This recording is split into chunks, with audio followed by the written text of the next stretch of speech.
ठीक, अब आप चेक कर सकते हैं।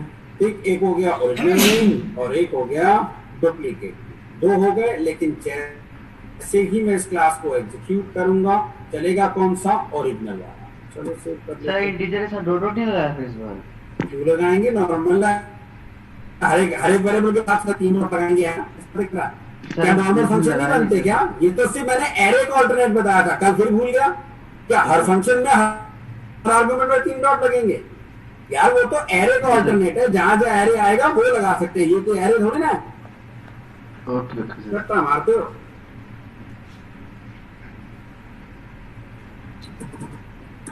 जब है, चलो इसे कंपाइल कर लेते हैं और चलाते हैं, चलेगा ओरिजिनल। कौन सा आया? हेलो जावा फ्रॉम एक्चुअल में मैसेज आ गया, बढ़िया सा। ठीक, और अगर मैं इसके अंदर से ये ओरिजिनल डिलीट कर दूं, अब एक कंपाइल तो हो जाएगा। अब ये आपका डुप्लीकेट मैन है और ये तभी चलेगा जब आप इसे एक्सप्लिसिटली कॉल करोगे, नहीं तो ये चलने वाला नहीं है। तो अगर मैं इसे हटा दूं, ये देखो, अब मेन तो बनाया मैंने। और कभी कभी ऐसा भी होता है आप खाली यहाँ पे स्ट्रिंग लिख के भूल जाते हैं, एरे बनाना भूल जाते हैं, अभी भी ये डुप्लीकेट ही है। जब तक एरे नहीं आएगा तब तक ये ओरिजिनल नहीं है। या कभी पब्लिक लगाना भूल गए, स्टैटिक लगाना भूल गए, ये डुप्लीकेट मेन हो गया बिल्कुल, और देखने में लग रहा है जैसे ओरिजिनल है। अब आप यहाँ पे एरे लगाना भूल गए या 3 डॉट लगाना भूल गए। अब मैं इसे सेव करता हूँ। ये कंपाइल तो 100% होगा क्योंकि ये ओवरलोड हो चुका है, लेकिन ये रन नहीं होगा। चलो देखिए,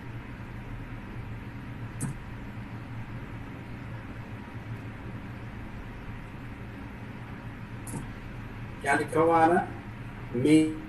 main method not found in a class. और कहता भी क्या है? Please define main method as public static void. देखो आपको बता दिया है कि ऐसे लिखो मेन को। मैं कहता हूँ ना, बार बार एरर पढ़ने की आदत डालो। Is it clear? आप जब जब जितनी ज्यादा एरर पढ़ेंगे उतने अच्छे डेवलपर बन जाएंगे। एरर पढ़ो, ठीक करो। तो आप देख सकते हैं, तो ये क्वेश्चन भी अब आपको अच्छे से समझ में आ गया होगा कि हम एक से ज्यादा मेन भी रख सकते हैं। तो अब मैंने आपको हेलो जावा भी चला के दिखा दिया है अच्छे से, और साथ साथ 2-3 इंपॉर्टेंट क्वेश्चंस भी बता। तो अब ये काम हो गया, अब वक्त आ गया, आपका बेस तैयार हो गया है। अब हम आसानी से जावा के कॉन्सेप्ट पढ़ना शुरू कर सकते हैं। तो मैं अब आपको जावा के कॉन्सेप्ट पढ़ाना शुरू करता हूं। और मेरा ये मानना है कि अगर आपने कभी भी किसी भी प्रोग्रामिंग लैंग्वेज को पढ़ाना शुरू करना है तो हमेशा एक कॉन्सेप्ट से करना चाहिए, क्योंकि वो कॉन्सेप्ट हर प्रोग्रामिंग लैंग्वेज के ऑलमोस्ट हर प्रोग्राम के अंदर यूज होता है। सर एक क्वेश्चन है। हेलो हेलो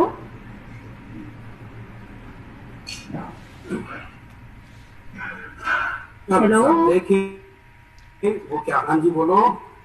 सर एक क्वेश्चन है सर, जो हमने ये वाला आपने प्रोग्राम बनाया था जिसमें स्ट्रिंग और इंट लिया था, तो सर ये स्ट्रिंग वाला ही क्यों लिया गया है? स्ट्रिंग वाला क्यों लिया गया, मतलब समझ नहीं बात बोलो। तो आपने जिसमें 2 मेन बनाया था ना, बना लो, क्या दिक्कत है? ये लो, ये लो, नहीं ये एक सेकंड रुको, 2 मेन आ गए, और बताओ, लो आगे 2 मेन। अब बताओ क्या दिक्कत है बेटा इसमें? सर पहले आपने यहाँ पे स्ट्रिंग की जगह इंट लिया था ना नीचे वाले मेन में। ओवरलोडिंग का रूल है, डेटा आपके किसी थीम नाम के फंक्शन बनाने हैं, उनके आर्गुमेंट में कुछ भी चेंज कर दो ओवरलोड हो जाते हैं। ये क्या नाम है छोटा बेटा? नहीं स्ट्रिंग ही क्यों लिया है जेबीएल में? पहले जो किसमें स्ट्रिंग लिया बेटा? कहाँ है? ओरिजिनल में तो स्ट्रिंग है। ये एक एरे है, कोई भी दूसरा फंक्शन बनाओ उसमें उसके आर्गुमेंट बदल दो। अब देखो ये नॉर्मल है, ये स्ट्रिंग बिना उसका दोनों अलग हो गए। इंट ले लो, कैर ले लो, तो ओवरलोडिंग का रूल है ना, ओवरलोडिंग तो आगे पाऊंगा। हाँ मेन में स्ट्रिंग क्यों है ये बताओ तो बात करें। सर हाँ, ये वही ये मैंने कहा था आगे बढ़ाऊंगा, इसमें स्ट्रिंग टैग का एरे क्यों जाता है, मैंने पहले बोला था बेटा वेट करो, अभी हमारा टारगेट है स्क्रीन पे सिर्फ कुछ प्रिंट कराना। अभी मैंने कोई डिस्कस नहीं किया ये पब्लिक क्यों है, ये स्टैटिक क्यों है, इसके अंदर स्ट्रिंग टैग का एरे क्यों आया, इवन एरे का ये अल्टरनेट क्यों आया, वेरिएबल लेंथ आर्गुमेंट, इसका क्या फायदा है, ये सब चीजें तो अभी आएंगी बेटा।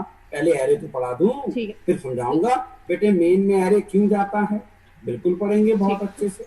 बस ये तो मैं ओवरलोड करके दिखा रहा हूँ। ओवरलोडिंग कहती है कि यार फंक्शन सेम नाम के बना के उनके आर्गुमेंट में चेंज कर दो, वो ओवर हो जाते हैं, जो मैं कर रहा हूँ। कभी इंट कर देता हूँ, कभी स्ट्रिंग कर देता हूँ, डिक्टो सेम नहीं दे रहा, डिक्टो सेम दूंगा तो बेटे एरर आ जाती है बस। और ये समझाने की कोशिश कर रहा हूँ बेटे इसमें कि हम बिल्कुल एक से ज्यादा मेन रख सकते हैं, चलता ओरिजिनल है, ओरिजिनल नहीं होगा तो एरर आ जाएगी, जो मैंने करके दिखा दिया आपको। चलो अब चलते हैं आगे की कहानी पे अपनी। सुनो, अब मैं आपसे कह रहा था कि मैं अब आपको जावा के कॉन्सेप्ट पढ़ाना शुरू करूंगा। अब आपका बेस तैयार आ गया है और आपको प्रोग्राम चलाने भी आ गए हैं, पासवर्ड सेट करना सब आ गया, इंस्टॉलेशन भी आपको आ गई है। अब सुनो कहानी, मैं कह रहा था कि जब भी कोई भी प्रोग्रामिंग लैंग्वेज पढ़ाना शुरू करना हो तो हमेशा एक टॉपिक से करना चाहिए, और वो टॉपिक क्योंकि हर प्रोग्रामिंग लैंग्वेज के हर प्रोग्राम के अंदर यूज किया जाता है, इसीलिए सबसे पहले मैं उसी टॉपिक को पढ़ा दूं, पढ़ाना भी उसी से चाहिए, क्योंकि अभी आगे आने वाले हर प्रोग्राम में यूज होने वाला है, तो कोई टेंशन वाली बात ही नहीं है। चलिए जरा इस टॉपिक को पढ़ना शुरू करते हैं। क्या है ये टॉपिक?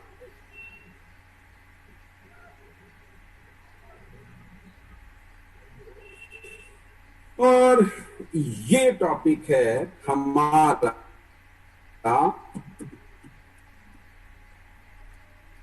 वेरिएबल। ठीक, और आप सब ने इसे पढ़ा हुआ है, क्योंकि किसी भी प्रोग्रामिंग लैंग्वेज का कोई भी प्रोग्राम बेटे बिना वेरिएबल के तो कभी बन ही नहीं सकता। सब लोगों ने पढ़ा होगा, जरा आज मेरे स्टाइल से भी पढ़ लो, मैं इसे अपने स्टाइल से पढ़ाऊंगा। इसकी पहले नीड पैदा करूंगा कि ये कॉन्सेप्ट हमारी प्रोग्रामिंग लैंग्वेज में, आप जानते हैं मैं कैसे पढ़ाना शुरू करता हूँ, मैं ऐसे पढ़ाना शुरू करता हूँ कि ये कॉन्सेप्ट हमारी प्रोग्रामिंग लैंग्वेज में आया तो क्यों आया, और इसे हम अपनी प्रोग्रामिंग लैंग्वेज में इंप्लीमेंट करेंगे तो कैसे करेंगे। तो वेरिएबल नामक पढ़ा हुआ है, सब जानते हैं, किसी भी प्रोग्रामिंग लैंग्वेज का बेसिक कॉन्सेप्ट, सबसे इंपॉर्टेंट कॉन्सेप्ट है। आप किसी भी प्रोग्रामिंग लैंग्वेज के प्रोग्राम की बिना वेरिएबल के कल्पना भी नहीं कर सकते। ठीक है जनाब, तो मैं सबसे पहले इसकी नीड पैदा करने की कोशिश करूंगा वाई के अंदर कि ये कॉन्सेप्ट क्यों आया प्रोग्रामिंग लैंग्वेज के अंदर, और इसकी हमें जरूरत पड़ी तो क्यों पड़ी, बनाते कैसे हैं फिर ये सीखेंगे, पहले क्यों। बट अगर मैं आपसे इससे वेरिएबल की डेफिनेशन पूछूंगा तो आप सारे लोग एक डेफिनेशन बताएंगे। पहला कि वेरिएबल का काम है वैल्यू को होल्ड करना, वेरिएबल कंटेनर होते हैं, वेरिएबल वेरी मतलब जिसका वैल्यू चेंज की जा सके, ये सारी डेफिनेशन आप लोग बताते हैं जो आपको पढ़ाई गई है। ठीक, बट ऐसा नहीं होता, कहानी थोड़ी सी अलग है। तो चलिए मैं आपको वेरिएबल की कहानी समझाता हूं कि आखिर ये कॉन्सेप्ट आया तो क्यों आया, एक एग्जांपल के तौर पर। सी, मान लेते हैं हमारे पास कोई भी एक प्रोग्रामिंग लैंग्वेज है और उसके अंदर वेरिएबल नामक कॉन्सेप्ट है ही, पूरा टाइमिंग ये अज्यूम कर लेते हैं, और हमें उस लैंग्वेज में अपने क्लाइंट के लिए एक छोटा सा सॉफ्टवेयर बनाना है। उसमें हमें कीबोर्ड से 2 नंबर लेने हैं और दोनों का सम करके अपने क्लाइंट को दिखाना है। वेरी स्मॉल प्रोग्राम आप सबने बनाया हुआ है, बट शर्त ये है इसे बनाना है बिना किसी वेरिएबल को यूज किए, क्योंकि हम जो प्रोग्रामिंग लैंग्वेज यूज कर रहे हैं जिसके अंदर हमें ये प्रोग्राम बनाना है, उस प्रोग्रामिंग लैंग्वेज में हम ये मानकर चल रहे हैं कि वेरिएबल नामक कोई कॉन्सेप्ट होता ही। तो अगर हम इस प्रोग्राम को, छोटे से प्रोग्राम को बनाने की कोशिश करेंगे बिना वेरिएबल के, ये तो तय है नहीं बनेगा, बिल्कुल ही नहीं बन सकता, प्रॉब्लम आएगी। बस वही प्रॉब्लम ही तो मैं आपको दिखाना चाहता हूं, जिससे कि उसके सॉल्यूशन के तौर पे मैं निकाल सकूं वेरिएबल, कि कैसे हमें सॉफ्टवेयर बनाते वक्त कुछ प्रॉब्लम्स आई थी जिसके सॉल्यूशन के लिए हमें कॉन्सेप्ट दिया गया कॉल्ड वेरिएबल। ठीक, तो मैं अब ये समझाने की आपको कोशिश करूंगा, इसी एग्जांपल को लेके चलूंगा। अब मैं आपको किसी भी प्रोग्रामिंग लैंग्वेज की एक हाई लेवल वर्किंग समझाता हूं। किसी भी प्रोग्रामिंग लैंग्वेज की। और क्या है वो हाई लेवल वर्किंग, जरा ध्यान से सुन। सिस्टम, तो ऑपरेटिंग सिस्टम कीबोर्ड से वो वैल्यू लेगा बेटा और उन्हें पहुंचा देगा रैम में। जब ये वैल्यू रैम में आ जाएंगी तो यहां से ड्यूटी शुरू होती है प्रोग्रामिंग लैंग्वेज। प्रोग्रामिंग लैंग्वेज कभी किसी हार्डवेयर पे नहीं जा सकती, वो तो सिर्फ रैम से डेटा उठाती है। फिर यहाँ से प्रोग्रामिंग लैंग्वेज को परमिशन दी जाती है कि आप रैम से डेटा उठा लीजिए। रैम से वो डेटा प्रोग्रामिंग लैंग्वेज उठा लेती है, फिर उस पर एप्रोप्रिएट ऑपरेटर लगाती है प्लस जो भी है प्रोग्रामिंग लैंग्वेज के पास, फिर वो इससे देके आती है प्रोसेसर को। ठीक है साहब, क्योंकि ALU arithmetic and logical unit is a part of processor, तो प्रोसेसर को दे देती है। प्रोसेसर क्या करता है, उस ऑपरेटर को इन दोनों नंबर पे अप्लाई करेगा, क्योंकि प्लस ऑपरेटर का मीनिंग सिर्फ प्रोसेसर जानता है और कोई नहीं जानता। फिर वो रिजल्ट वापस फेंक देगा रैम के अंदर। रैम फिर वहां से फिर से हमारी प्रोग्रामिंग लैंग्वेज उस रिजल्ट को रैम से उठा लेगी और उठाने के बाद उसे एप्रोप्रिएट डिवाइस पे छोड़ के आएगी। मे बी आपने कहा प्रिंटर, तो वो उसे प्रिंटर पे छोड़ आती है। मे बी आपने उसे कहा मॉनिटर, तो वो मॉनिटर पे छोड़ आती है। आपने कहा किसी फाइल में, तो वो उसे फाइल में भी छोड़ के आ जाती है। आगे बात समझ में सबको अच्छे से? तो इस तरीके से ये काम होता है किसी भी प्रोग्रामिंग लैंग्वेज की। हमने ये एक हाई लेवल वर्किंग डिस्कस की है। ठीक साहब, तो चलिए देखिए अब हम इस पूरी कहानी को समझाते हैं कि अब होता क्या है, कैसे कहानी होती है।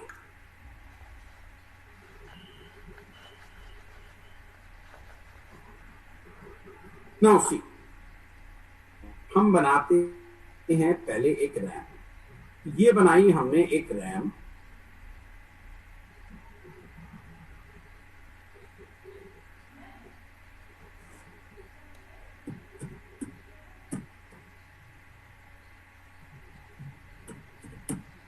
ये रैम मेमोरी। ठीक, अब this RAM is actually divided into a small cell by the operating system. Her operating system RAM को छोटे छोटे cells पे divide करता है। So this RAM is divided into a small cell by the operating system like this.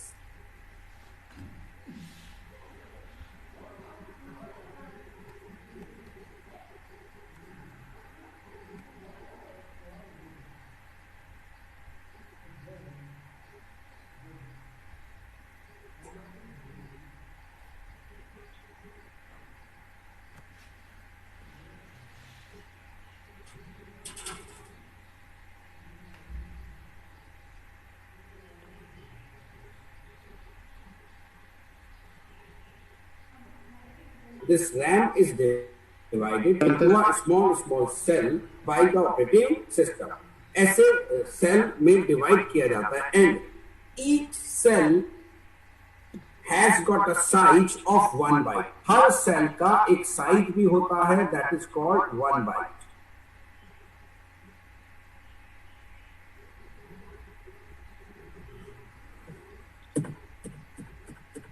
Her cell का एक size होता है 1 byte and every cell is also having the one address starting from 0 up to the number of cell. हर cell का address है, जैसे इसका मान लिया हमने 0 1 2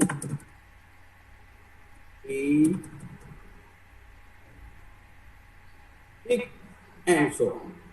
Take up to the number of cell, up to the number of cell. ठीक, यहां बना लेते हैं हम अपना छोटा सा एक कीबोर्ड।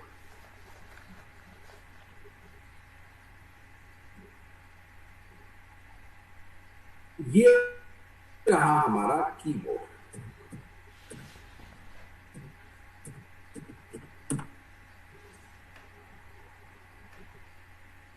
ये रहा हमारा कीबोर्ड। तो चलिए पहले लाइनें लिख लीजिए जो मैंने अभी अभी आपको सामने से कर दिखाई है। डायग्राम बना के लिखिए। कि लिखो पहला लाइन बेटा, RAM is divided into a small cell.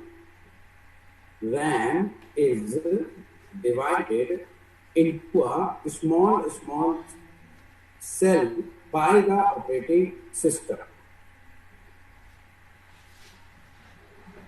RAM is each cell has got the size of 1 byte and each cell has got the size of 1 byte and each cell is also having a and each cell is also having a one address starting from zero up to the number of cells. Starting from 0 up to the number of cells.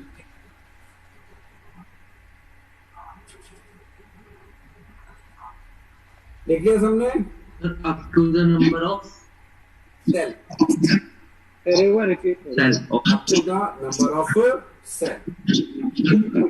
यानी कौन है Vivo भाई, क्यों इतना शोर मचा रहे हो यार? आप लोगों से हाथ जोड़ के सभी ने निवेदन है, अपने अपने अपने अपने वहां पे अब वहां पे म्यूट ऑप्शन है, उसे म्यूट कर लो और जब पूछना हो आप उसे अनम्यूट करके पूछ लो। इस वीवो ने खून पी लिया है। किक आउट कर दो सर। देखो फिर शुरू हो गए सर, किक आउट।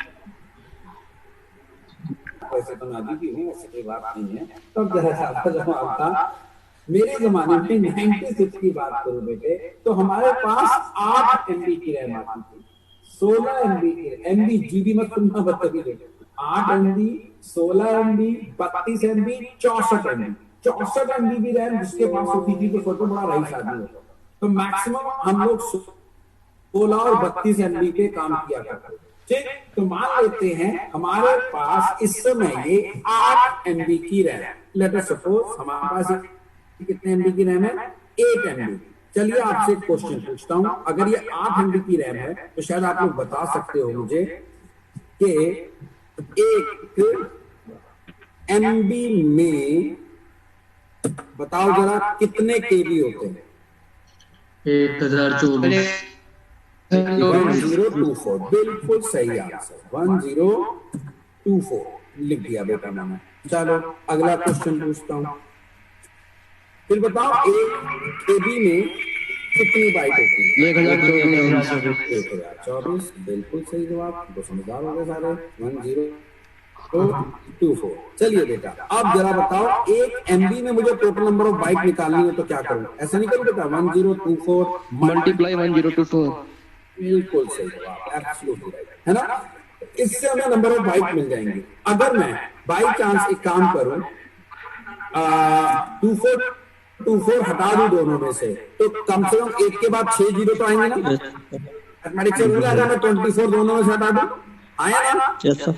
मैथमेटिक्स का रूल क्या है? अगर मैं 1024 को मल्टीप्लाई करता हूँ, मान लिया दोनों में से मैंने 24 हटा दिया तो 1000 मल्टीप्लाई 1000 हो गया, है ना? 1000 मल्टीप्लाई 1000 का मतलब है 1 के बाद 6 जीरो आ जाना जी, और 1 के बाद 6 जीरो पढ़ोगे तो 10 लाख बाइट आ गई, है कि नहीं बेटा?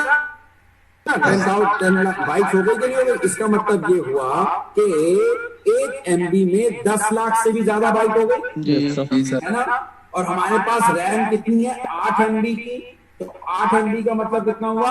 80 लाख बाइट, नियर अबाउट 1 खोखा हो गया जी, ठीक है, नियर अबाउट 1 खोखा हो गया। तो देखो बेटे अब इस समय ये मान के चलो कि हमारी रैम में 1 करोड़ के आसपास सेल है। तो यही कहता है, सोचो अगर 8 GB और अगर 1 GB 4 GB की रैम ले तो अरबों खरबों सेल हो जाएंगे, आया ना? अरबों खरबों सेल। अभी तो मैं मिनिमम 1 MB की रैम लेके चल रहा हूँ, 1 MB की रैम सेल, और हमारे पास सेल है इस समय 1 करोड़। अब मान लिया कीबोर्ड से पहला नंबर एंटर हुआ बेटे और ऑपरेटिंग सिस्टम ने इसे रैंडमली इस सेल के अंदर डाल दिया,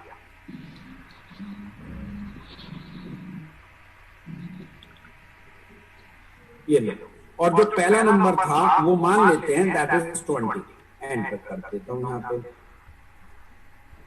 टू। जावा बनाने वाले चाहते थे कि वो अपनी लैंग्वेज को सिंपल बनाए। जब आप सी लैंग्वेज पढ़ते हैं तो सी में पॉइंटर्स होते हैं, इवन सी की पूरी किताब ही आती है पॉइंटर्स के ऊपर। सी में हर चीज वाया पॉइंटर एक्सेस की जा सकती है।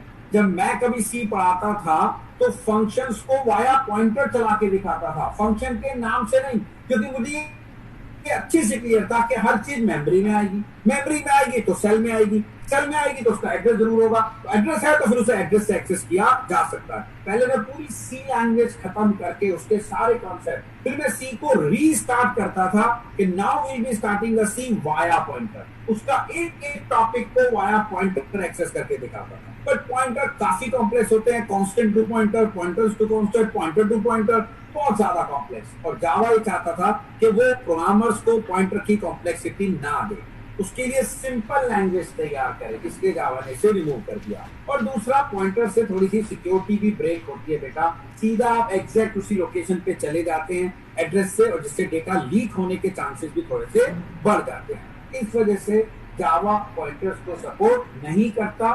बट मेरी ये दो बातें याद रखना, आगे पूरी जावा में मैं इन्हें अच्छे से यूज करने वाला हूं। बेटे, कंप्यूटर की किसी भी मेमोरी लोकेशन पर पहुंचने के हमारे पास दो रास्ते थे, दो रास्ते हैं, दो ही रहेंगे। या तो हम उसके नाम से पहुंचेंगे या हम उसके एड्रेस से पहुंचेंगे। तीसरा ना तो कोई तरीका था, ना है, ना कभी होगा। और कंप्यूटर क्या यार, ये तो रियल लाइफ में भी होता है। चलिए जरा मैं आप लोगों से पूछता हूँ एक क्वेश्चन, जरा सोच समझ के आंसर देना। मुझे बताइए ताजमहल का एड्रेस, बताइए ताजमहल का एड्रेस कहाँ है, जरा बताओ। ताजमहल बोलो भाई।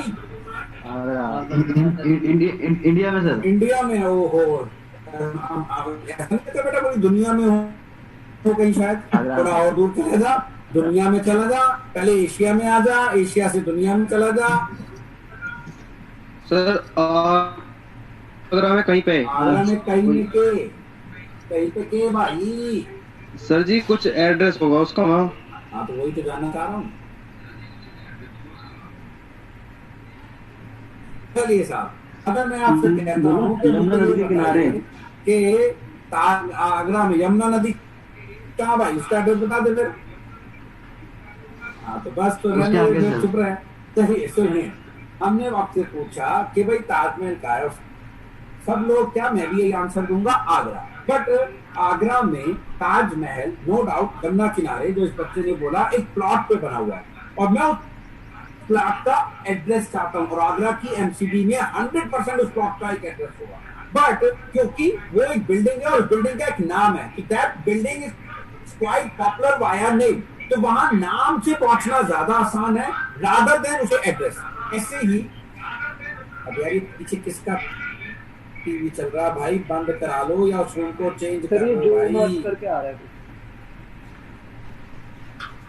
चलो सुनो ध्यान से, मैंने कहा लेकिन बेटे मान लिया आप में से किसी का घर भी आगरा में, बढ़िया सबका घर है, उन्होंने घर का नाम दिया हुआ है रामविला कुटीर, दादाजी के नाम पे है, और मुझसे तो वो कहता है सर कभी आगरा ताजमहल घूमने आओ तो मेरे घर भी जरूर आना, मेरे घर का नाम है रामविला कुटीर। तो क्या मैं उसके नाम से उसके घर पहुंच जाऊंगा?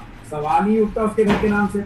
जवानी में चलूं बुढ़ापे तक ना पहुंच पाऊं, तो यहाँ मुझे चाहिए उसके घर का एड्रेस। तो मैं क्या एग्जाम्पल दे रहा हूँ, डिपेंड्स लोकेशन टू लोकेशन, है ना। कहीं नाम से पहुंचना आसान होता है तो कहीं एड्रेस से पहुंचना आसान होता है। ऐसे ही जब आप यूकेट सेक्टर 16 में, तो आप यूकेट कंपनी पूछोगे तो शायद लोग आसानी से बता देंगे भैया यहाँ पे है, लेकिन हमारी बिल्डिंग का एड्रेस भी है A52 करके सेक्टर 16।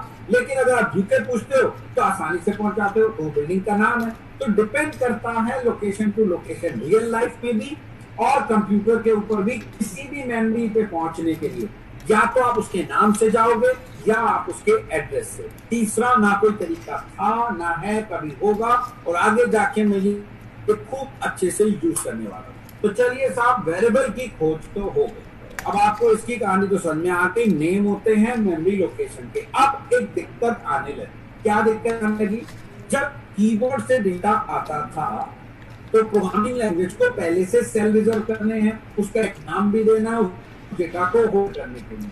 पर ये समस्या आने लगी कि जो पहले से वो सेल रिजर्व करे तो कितने 2 बाइट का डेटा लेके आ गया, उसकी तो मेमोरी वेस्ट हो गई। या प्रोग्रामिंग लैंग्वेज 10 सेल रिजर्व कर ले पहले से और प्रोग्रामर लेके आ जाए 100 बाइट का डेटा, तो उसका डेटा लॉस हो जाता था और ये भी नहीं पता लग पाता था कि वो किस टाइप का डेटा लेके आएगा, डेटा को कैटेगराइज कैसे करे। तो जब ये प्रॉब्लम आने लगी तो इस प्रॉब्लम का वो लोग सोल्यूशन लेके आए, that is called data type. ठीक, वेरिएबल को डिफाइन करने के लिए डेटा टाइप्स क्या है? These are mutual understanding between a programmer and a programming language.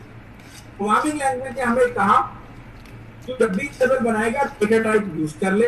मैंने हर डेटा टाइप का एक प्री डिफाइंड साइज भी दे दिया है और ये भी बता दिया है वो किस टाइप का डेटा होल्ड करेगा। बस अब जैसी तेरी रिक्वायरमेंट हो वैसा डेटा टाइप उठा और वेरिएबल बना दे। इससे मुझे पता लग जाएगा कि इस वेरिएबल को कितनी तो मेमोरी देनी, क्योंकि मैंने तो उसका साइज दिया है, तो मुझे ये भी पता लग जाएगा उसमें किस टाइप का डेटा होल्ड करना है। इससे ना तो तेरा कभी डेटा लॉस होने वाला है ना मेरी मेमोरी लॉस होने वाली है। इस तरीके से दोनों के बीच में एक म्यूचुअल अंडरस्टैंडिंग आ गई, क्या डेटा टाइप बना दिए गए और कहा जब भी वेरिएबल डिफाइन किया जाएगा डेटा टाइप को यूज करते हुए, जिससे प्रोग्रामिंग लैंग्वेज को भी पता हो कितनी मेमोरी रिजर्व करनी है और प्रोग्रामर को भी पता हो इसमें कितने साइज का डेटा आ सकता है, जिससे वो दोनों कभी एक दूसरे की ना तो मेमोरी वेस्ट कर पाएंगे ना एक दूसरे का डेटा लॉस कर पाएंगे।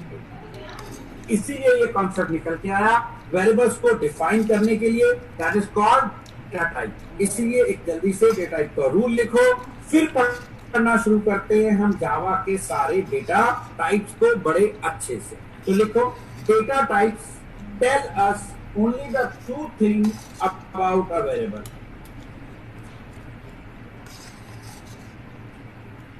Data types tell us only the two thing about a variable.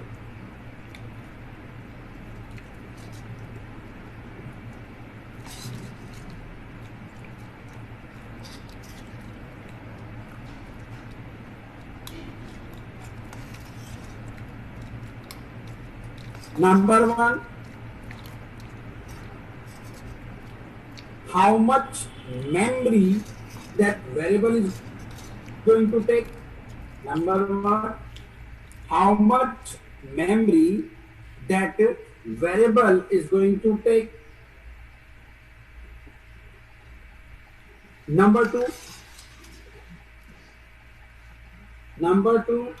what kind of a data it is going to hold.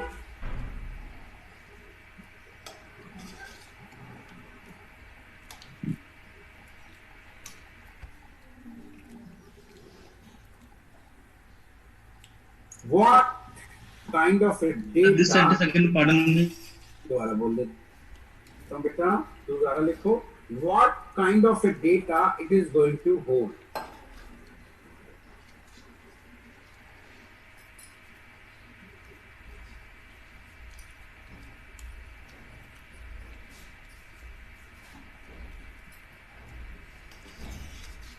Sir first point बोल दीजिए दोबारा से। How much memory it is going to take.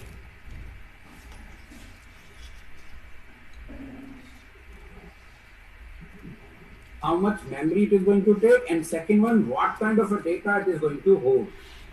तो हमेशा data type एक variable के बारे में हमें ये दो चीजें मालूम है। तो जब भी अभी हम डेटा टाइप पढ़ेंगे, जब तक हर वेरिएबल के बारे में हमें ये दो चीजें डेटा टाइप के बारे में नहीं पढ़ा लेंगे तब तक हम उसे छोड़ने वाले हैं। चलिए अब पढ़ते हैं जावा के सारे डेटा टाइप्स की कहानी। जावा ने बहुत सारे चेंजेस किए हैं डेटा टाइप में। मैं एक एक करके आपको सारे बड़े अच्छे से पढ़ाने की कोशिश।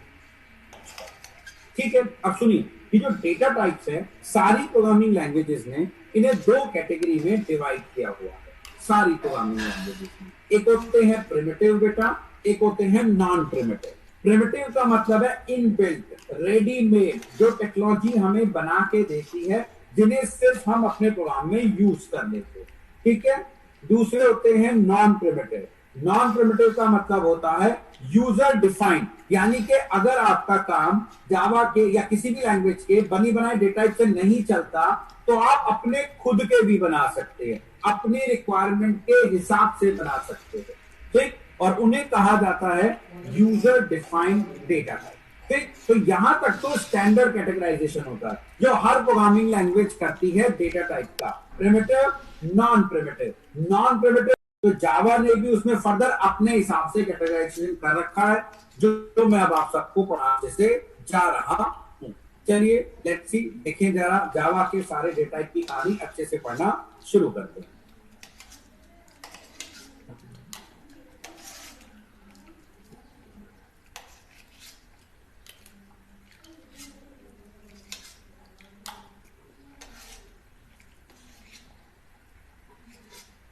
अब इसे नोट डाउन मत करना तब तक मैं नहीं कहता, पहले कहानी अच्छे से समझ लो बेटे। ये रहे डेटा टाइप्स, प्रिमिटिव जिन्हें हम इनबिल्ट कहते हैं, दूसरा नॉन प्रिमिटिव जिन्हें हम यूजर डिफाइन कहते हैं। तो यहां तक तो स्टैंडर्ड हो गया। अब जावा ने जो पहला बड़ा चेंजेस किया वो किया नॉन प्रिमिटिव डेटा टाइप के अंदर या यूजर डिफाइंड डेटा टाइप के अंदर, गॉट इट। और उसने इन नॉन प्रिमिटिव या यूजर डिफाइंड डेटा टाइप को एक नया नाम दिया जिसे हम कहते हैं रेफरेंस, जिसे हम क्या कहते हैं, रेफरेंस डेटा टाइप। ठीक, तो आज के बाद मैं ना तो जावा में नॉन प्रिमिटिव बोलने वाला हूं और ना ही मैं कहूंगा यूजर डिफाइंड, मैं इन सब को कहूंगा रेफरेंस डेटा टाइप। ठीक है, और जावा में ये रेफरेंस डेटा टाइप 4 होते हैं। Number 1 class, number 2 interface, number 3 arrays, number 4 inner. तो ये 4 रेफरेंस डेटा टाइप है और जब आप इन डेटा टाइप पे वेरिएबल डिफाइन करते हो तो उसे हम कहते हैं रेफरेंस वेरिएबल। फॉर एग्जांपल, आपने टेम्प नाम की क्लास बनाई और आपने कहा टेम्प टी और ये डिफाइन कर दिया, तो टेम्प पे क्लास हो गई, तो टी ये हो गया रेफरेंस वेरिएबल।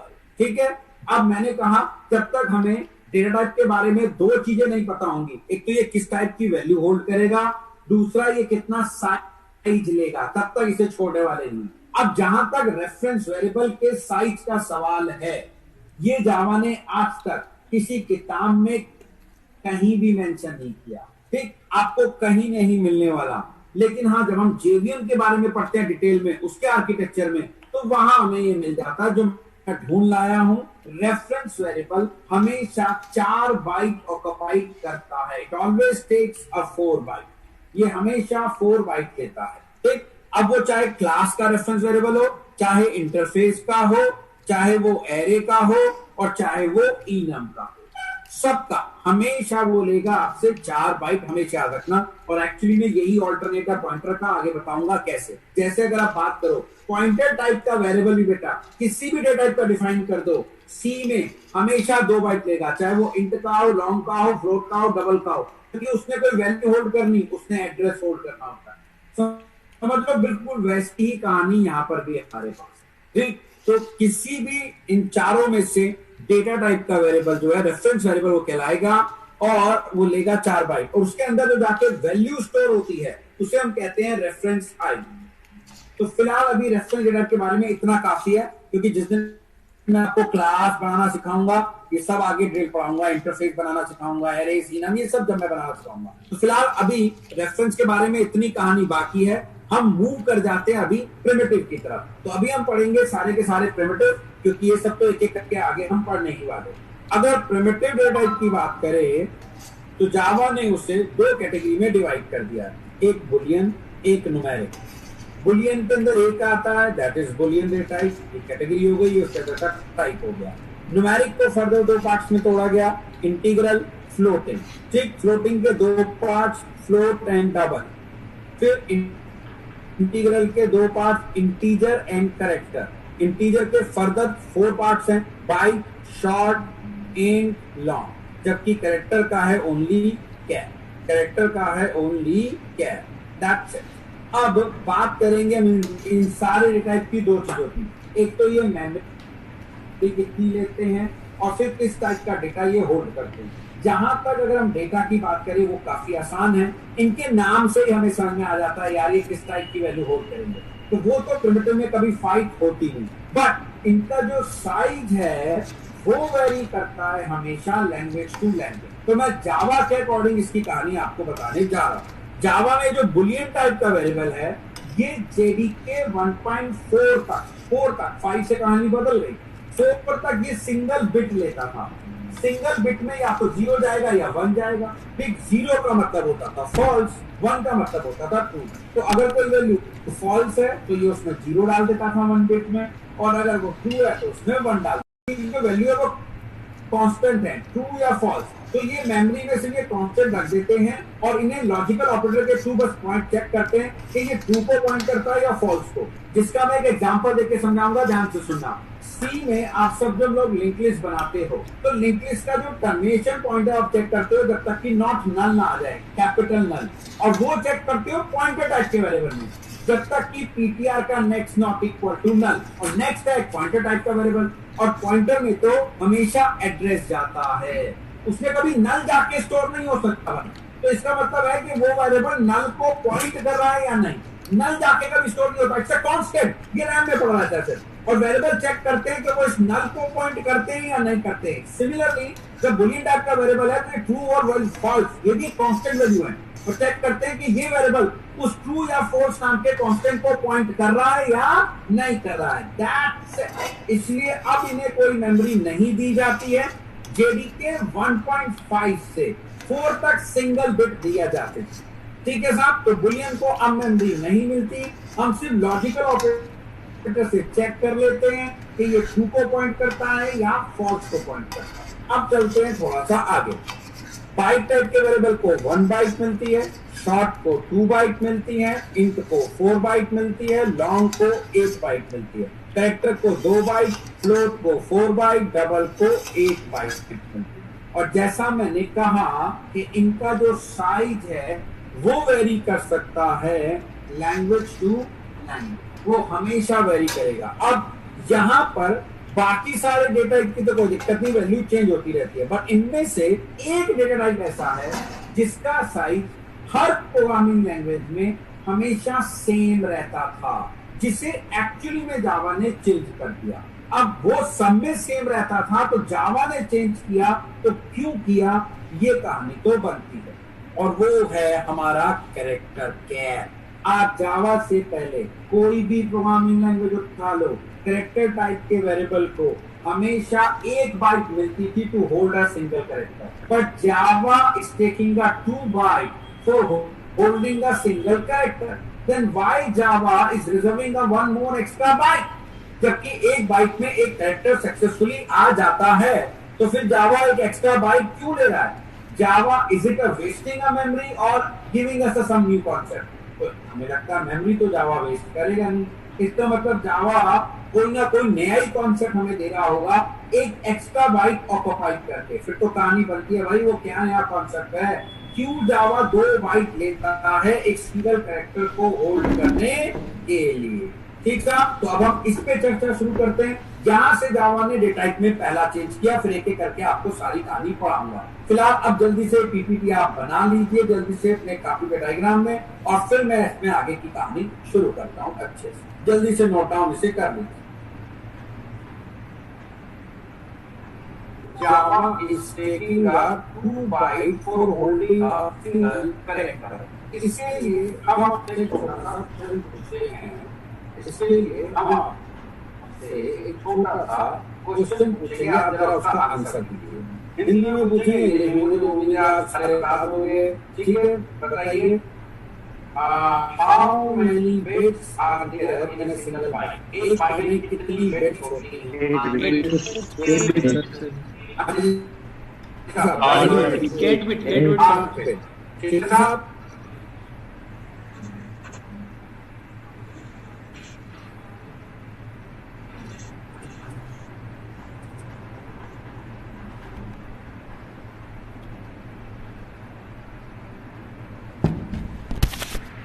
क्वेश्चन का था एक बाइट में कितनी बिट्स थी? आपने कहा 8। ये बात आपकी बिल्कुल सही है, सिंपल सा क्वेश्चन था, तो मालूम है। अब मैं इसके ऊपर एक क्वेश्चन और पूछूंगा, ये नहीं होगा।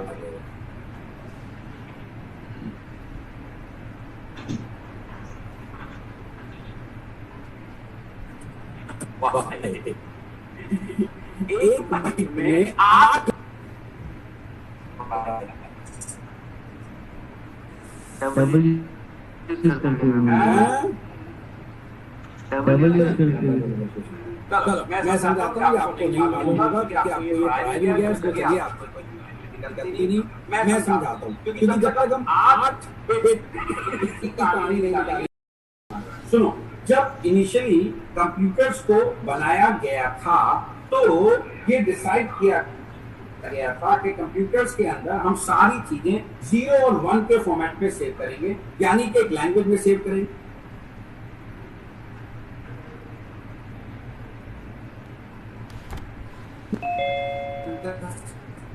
लैंग्वेज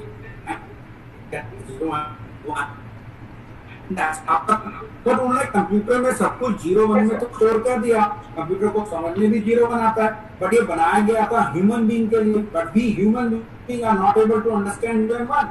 हमें तो ये समझ में आता ही नहीं, हमारे तो ये बहुत कॉम्प्लेक्स है। तो यार ये तो बड़ी दिक्कत हो गई, क्योंकि अगर हमें कंप्यूटर में कुछ भी डेटा स्टोर करना है तो वो तो फिर हमें सारा 0-1 में एंटर करना पड़ेगा, यानी कि कीबोर्ड के ऊपर केवल 2 ही की होंगी, 0 and 1। और आप जानते हैं very typical job, time taking job, boring job, complex job to write down the instruction in 0 and 1। इसलिए हमने डिसाइड किया कि उन्हें काम करते हैं कंप्यूटर के बैक एंड के लिए, तो हमने एक लैंग्वेज डिसाइड चीजें 0-1 में कन्वर्ट करके दे देंगे एंड वाइस वर्सा। और आज ऐसा ही होता है। आज तो आप किसी भी लैंग्वेज में एंट्री कर दो, वो 0-1 में कन्वर्ट हो जाती है। इनिशियली ऐसा नहीं हो गया।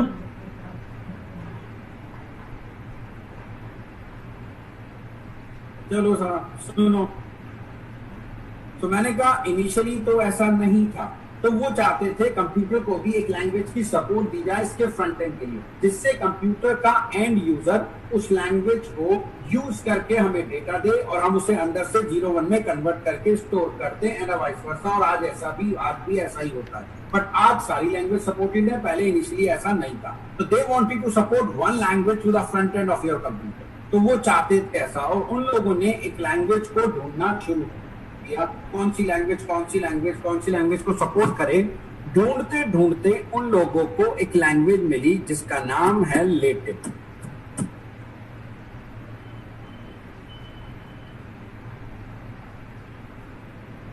That is called Latin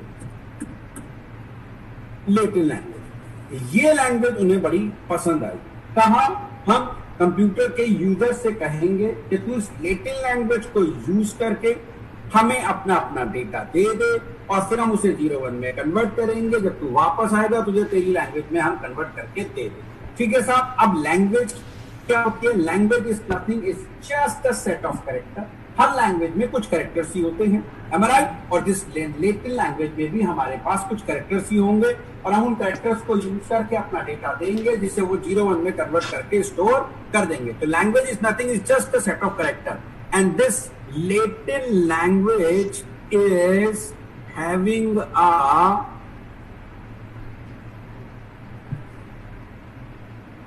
256 character. आई मेरी बात समझ में? ये 256 की जो फिगर है ये ऑलमोस्ट हर प्रोग्रामर ने सुनी होती है। 255, 256 की फिगर सबको मालूम होती है, मगर किसी को मालूम नहीं कि ये फिगर आई तो आई कहां से। सो लैटिन लैंग्वेज हैज 256 कैरेक्टर। आई मेरी बात समझ में? अब क्वेश्चन ये भी आता है कि why they have chosen a Latin language, why not some other language? इसके पीछे भी कुछ रीजन है। इसी लैटिन लैंग्वेज के 256 कैरेक्टर में से इन्होंने बाहर निकाले कितने कैरेक्टर?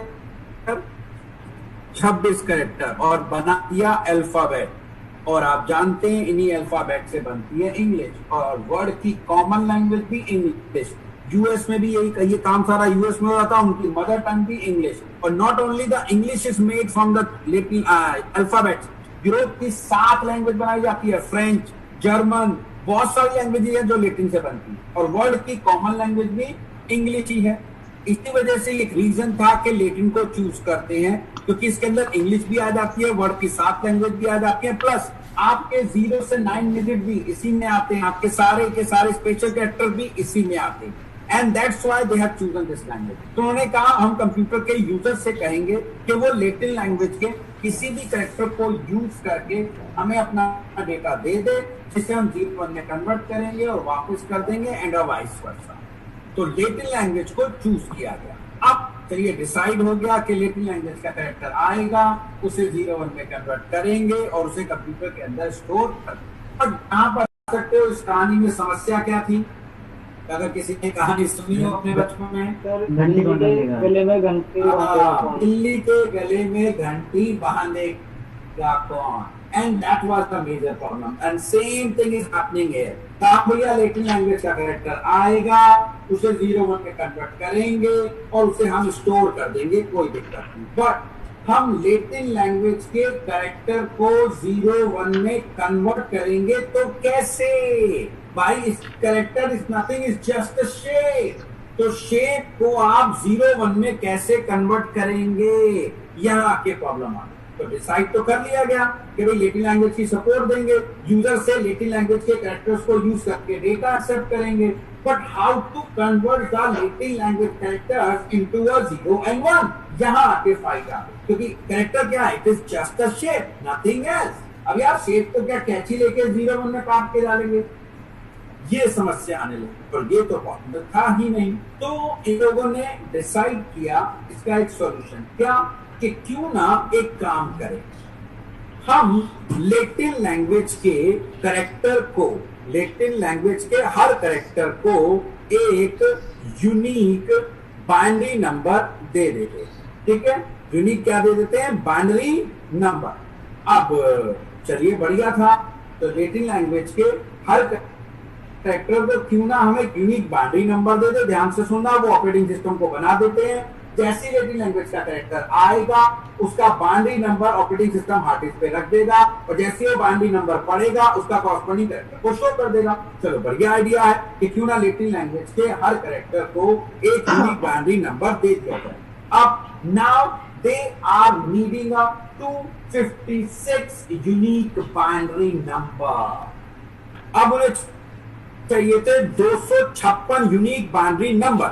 अब जबकि हमारे पास जो बाइनरी डिजिट है वो है 0 and 1 2, और अगर इन दोनों को मिला के अगर यूनिक पेयर बनाए तो बन जाएगा 0 0 1 1 0 1 एंड 1 0। सिर्फ ये 4 ही यूनिक बाइनरी नंबर बन सकते हैं भाई, करके देख लो भाई।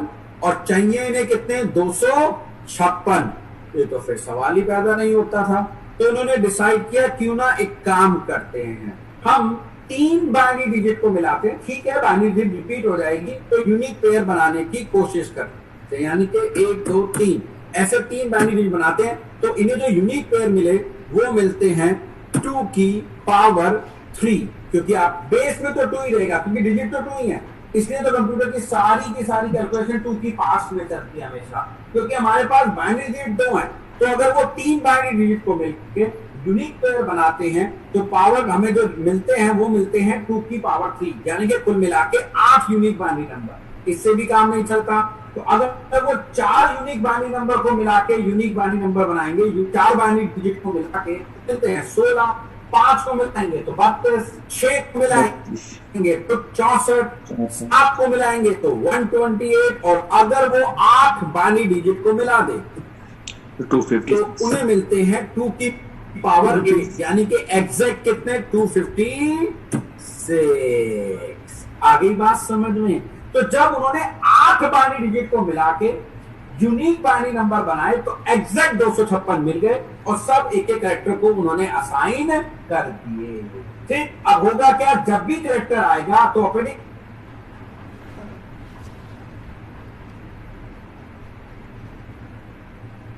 कहानी, 2 बाइट वाली कहानी पूरी बाकी है। अभी ये 2 बाइट तक की कहानी नहीं आई, अभी इसमें एक और समस्या आएगी इनके सामने। ठीक, चलिए समस्या क्या थी ये समझा देता हूँ, सॉल्यूशन इसका कर दूंगा। ठीक है, कैरेक्टर आएगा, उसका बाइनरी नंबर भी है उनके पास, ऑपरेटिंग सिस्टम हार्ड डिस्क पे सिक्के डाल देगा। एक समस्या ये आने लगी कि ऑपरेटिंग सिस्टम कैरेक्टर को रिकॉग्नाइज कैसे करे भाई कि ये A आया है, B आया है, सो दैट उसका बाइनरी नंबर जाके हार्ड डिस्क पे स्टोर कर सके।